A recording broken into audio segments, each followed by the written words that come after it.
এবার এককভাবে ভর্তি পরীক্ষা নেওয়ার ঘোষণা দিয়েছে পাবলিক বিশ্ববিদ্যালয়গুলো। এ বিষয়ে গুচ্ছভুক্ত বিশ্ববিদ্যালয়গুলোর উপাচার্যদের নিয়ে গত বুধবার এক জরুরি বৈঠক করে শিক্ষা মন্ত্রণালয়। সরকার পতনের পর গুঞ্জন ওঠে বিশ্ববিদ্যালয় ভর্তি পরীক্ষায় গুচ্ছ পদ্ধতি ভেঙে যাবার। আওয়ামী লীগ সরকারের সময়ে নেওয়া গুচ্ছ পদ্ধতি থেকে একে একে বের হয়ে আসছে বিশ্ববিদ্যালয়গুলো। ইতিমধ্যেই একক ভর্তি পরীক্ষার তারিখ ঘোষণা করেছে জগন্নাথ বিশ্ববিদ্যালয় সহ আরও কয়েকটি বিশ্ববিদ্যালয়। এদিকে গুচ্ছভুক্ত ২৪ বিশ্ববিদ্যালয়ের মধ্যে গত রবিবার খুলনা প্রকৌশল ও প্রযুক্তি বিশ্ববিদ্যালয় একক ভর্তি পরীক্ষার বিজ্ঞপ্তি প্রকাশ করেছে। একই সিদ্ধান্ত নিয়েছে রুয়েট ও চুয়েটের একাডেমিক কাউন্সিল। বিশ্ববিদ্যালয়গুলোর নিজস্ব ব্যবস্থাপনায় ভর্তি পরীক্ষা কেমন হবে, কি বলছেন বিশেষজ্ঞরা?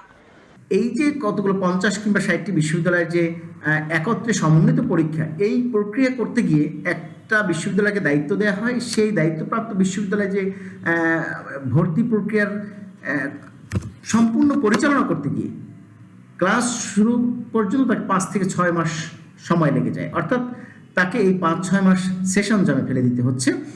একই সাথে আমরা দেখতে পাই যে এই যে মাইগ্রেশন একটি বিষয়, কোনো শিক্ষার্থী এক বিশ্ববিদ্যালয় থেকে আরেক বিশ্ববিদ্যালয়ে চান্স পাচ্ছে, আবার কোনো শিক্ষার্থী ওই বিশ্ববিদ্যালয়ে চান্স পেয়ে সে আবার বিভিন্ন বিভাগ পরিবর্তন করার সুযোগ পাচ্ছে।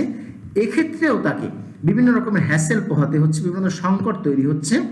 তবে ভর্তির বিষয়ে উপাচার্যদের নিয়ে শিক্ষা মন্ত্রণালয়ের করা জরুরি বৈঠকে এখনো কোনো সিদ্ধান্ত নেওয়া হয়নি। বলা হয়েছে ভর্তি সংশ্লিষ্ট সকলের সাথে আলোচনা সাপেক্ষে নেওয়া হবে সর্বজনগ্রাহ্য সিদ্ধান্ত। ২০২০-২১ শিক্ষাবর্ষের শিক্ষার্থীদের ভর্তি পরীক্ষা গুচ্ছ প্রক্রিয়ার মাধ্যমে নেওয়া হয়েছিল। এরপর অবশ্য এই প্রক্রিয়া থেকে বের হতে সংশ্লিষ্টদের নিজ ক্যাম্পাসে আলোচনা করতে দেখা যায়। মুনিয়া চৌধুরী, নাগরিক, ঢাকা।